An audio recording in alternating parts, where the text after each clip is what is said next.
వార్తలు ముగించే ముందు ముఖ్యాంశాలు మరోసారి. విధి నిర్వహణలో మృతి చెందిన కుటుంబాలకు బీమా చెక్కులు అందజేత. ప్రతి కుటుంబానికి 1 కోటి రూపాయల సహాయం అందించిన సీఎం రేవంత్. బాధిత కుటుంబాలకు ఆర్థిక భరోసా కల్పించడమే ప్రభుత్వ లక్ష్యం.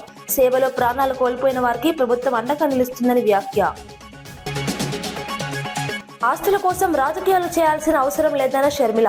విజయమ్మ లేఖపై జగన్ మౌనం ఎందుకని ప్రశ్నించిన షర్మిల. వివేక హత్యాంశంపై దృష్టి మళ్లిస్తున్నారని విమర్శ. కుటుంబ విషయాల్లో నిజాలు బయటపడాలని డిమాండ్ చేసిన షర్మిల.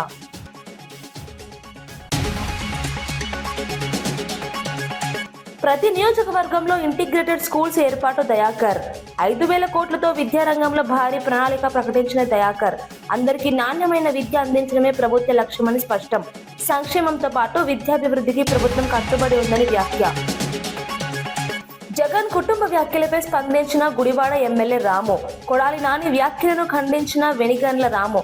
కుటుంబ సభ్యులే ప్రశ్నిస్తున్నారని వైసీపీపై వ్యాఖ్యలు.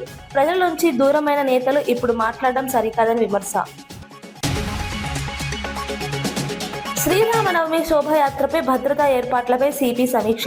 హైదరాబాద్ లో కట్టుదిట్టమైన బందోబస్తు ఏర్పాటు చేస్తున్నామని స్పష్టం. అవాంఛనీయ ఘటనలు జరగకుండా ముందస్తు చర్యలు తీసుకుంటామని హామీ. ఇవి ఈనాటి వార్తా విశేషాలు. మరో బులెటిన్లో మళ్ళీ కలుద్దాం. నమస్కారం.